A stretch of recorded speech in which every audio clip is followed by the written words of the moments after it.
When Stuart and Sharon moved to Oxfordshire, their county town will be Oxford.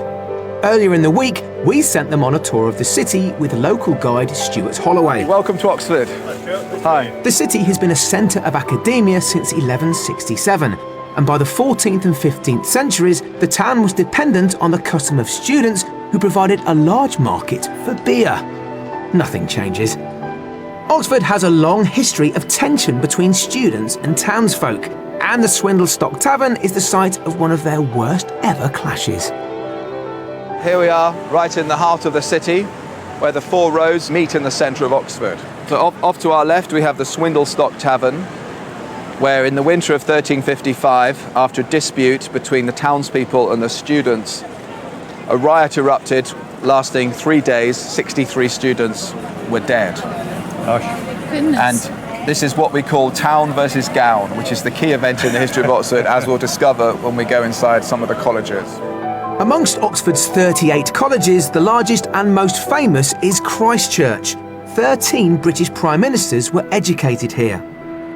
Following the riots in 1355, Oxford's colleges were built on the quadrangle principle, and New College was the first institution to adopt the style. So let's head down the High into the heart of the university. We'll be going inside New College, the model for all the colleges. So here we are entering New College. The buildings and the college date from the 14th century. And this was the safe haven where the students were protected from the townspeople.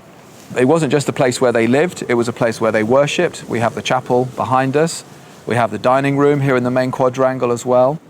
And we also have where the head of the college has always lived, above the gatehouse, the warden's lodgings. So this was everything the students needed: a place to live, a place to worship, a place to eat. At the hub of any university is its library, and unsurprisingly, Oxford's is particularly impressive. One of the oldest in Europe, the Bodleian is the largest university library in the UK, holding over 9 million printed items. So here we are standing outside the main entrance to the Bodleian Library, the main library of the university, and it's entitled to a copy of every single book published in this country.